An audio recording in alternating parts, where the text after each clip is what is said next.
हम मनुष्य क्यों कहलाए? देखिए, भगवान ब्रह्मा ने ना सारी सृष्टि को उत्पन्न किया, सब जीव जंतुओं को बनाया, और हम भगवान ब्रह्मा के मन की उपज हैं, इसलिए हम मनुष्य कहलाते हैं। ठीक है, तो मनुष्य कहला रहे हैं तो हमारा हम में और बाकी जीवों में क्या फ़र्क है कि भगवान ने हमको कर्म करने की स्वतंत्रता दी है और सोचने समझने के लिए बुद्धि दी है, जो हमको सब प्राणियों में उत्कृष्ट बनाता है। तो अब हमको जब बुद्धि मिला है, ज्ञान मिला है, तो कर्म कैसा करना चाहिए, है ना? आपका भविष्य अच्छा कैसे होगा? तो भविष्य कैसे बनता है, इसको कैसे जानेंगे? आप जो अभी सोच रहे हैं वर्तमान में ना, जो दिन रात चिंतन करते रहते हैं, जिस चीज़ को बार बार सोचते रहते हैं, वही आपका भविष्य बनता है। किसी घटना को जो बार बार डरते रहते हैं, वही घटना और घट जाती है। तो आपको जो बनना है तो आप उसको सोचिए और सकारात्मक सोचते रहिए, तो आपका जीवन और भविष्य सकारात्मक बनेगा।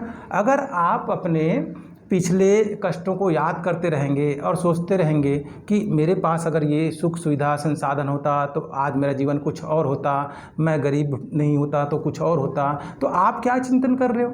दुख को, गरीबी को, बीमारियों को बार बार चिंतन कर रहे हो। तो जो चिंतन करोगे ना, तो ये चिंतन क्या है? यही बीज है। आपने आज जो बीज लगाया चिंतन का, ठीक है, अगर दुख गरीबी तकलीफ का बीज बोया तो भविष्य में दुख गरीबी तकलीफ आएगा। तो पिछला तो आप सुधार सकते नहीं हैं, भविष्य आप जानते नहीं हैं, लेकिन मैं आपको बता रहा हूँ भविष्य बनेगा कैसे।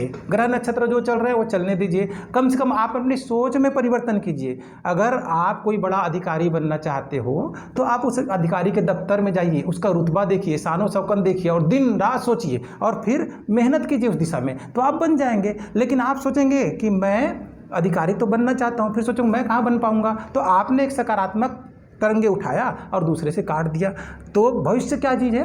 दिन रात जिस घटना को सोचेंगे वही भविष्य बनेगा। इसलिए डर भय को निकालिए जीवन से और सकारात्मक सोचिए, भगवान के ऊपर विश्वास कीजिए, अपने आप के ऊपर विश्वास कीजिए, तब आपका भविष्य सुरक्षित है।